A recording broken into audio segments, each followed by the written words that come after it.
যদি কলিজা শক্তই হয়, এক ওয়াক্ত নামাজ পড়তে মন না চায়, নওজোয়ান মাঝে মাঝে কবরস্থানে একা দাঁড়াই, মানুষের লোকে যাইয়া পারতা না, একলা কবরস্থানে দাঁড়াই একা নীরবে, দিনের বেলাতেই কোনো কবরের সামনে 1 মিনিট 2 মিনিট দাঁড়াইয়া ভাইব এই মানুষগুলো জমিনে কোলাহল করত, এই জমিনে এই মানুষগুলো ব্যস্ত ছিল। আজ পৃথিবী ঠিকই আছে, ওরা আর নাই। আকসিরু যিকরা হাদিমিল লাযযাত, আল্লাহ নবী সাল্লাল্লাহু আলাইহি ওয়াসাল্লাম বলছেন, উম্মত সমস্ত স্বাদ, আনন্দ, উল্লাস, ফুর্তি, সব মজা শেষ করে দিবে যেই মৃত্যু, সেই মৃত্যুকে বেশি বেশি স্মরণ করো,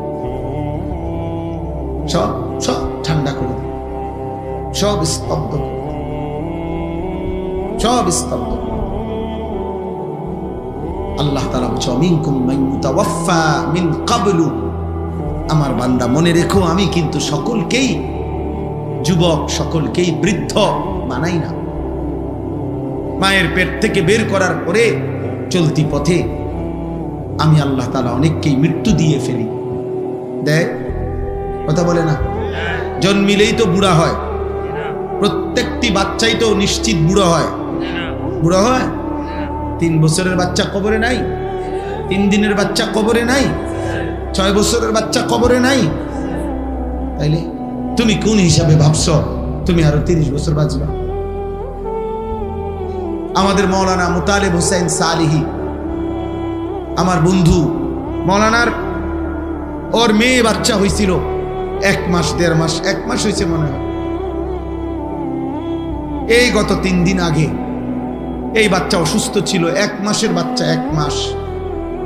ঢাকা নিচে মোহাম্মদপুর শ্যামলী বড় হসপিটালে ভর্তি করাইছে। আগের দিন রাত্রে আমারে ফোনে কইতেছে, আনিস, আমি বললাম কি অবস্থা বাচ্চার? ডাক্তারে কি বলল? মাশাআল্লাহ অনেক ভালো আছে, বলতেছে চিকিৎসা অনেক সুন্দর, ভালো হসপিটাল, খুব বড় সড়ো, অনেকক্ষণ বলল।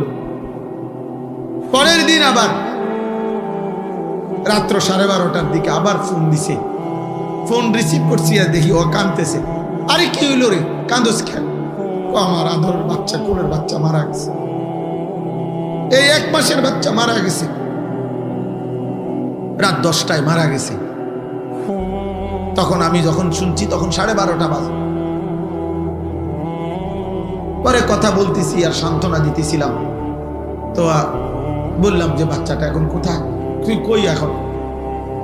তো একটা কথা বলছে, কয় গাড়িতে আমি আমার বাচ্চারে কোলে নিয়ে আইতেছি, আমার বাচ্চা আমার দিকে তাকায় আছে।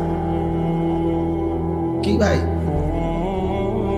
1 মাসের বাচ্চা, এক বাবা মনে করেন সেই ঢাকা থেকে লাকসাম পর্যন্ত এই 5-6 ঘন্টা রাস্তা, ছোট্ট মাসুম বাচ্চা মৃত, যে বাবা কোলে করে নিয়ে আসছে, তার কলিজাটা তখন কেমন লাগছে?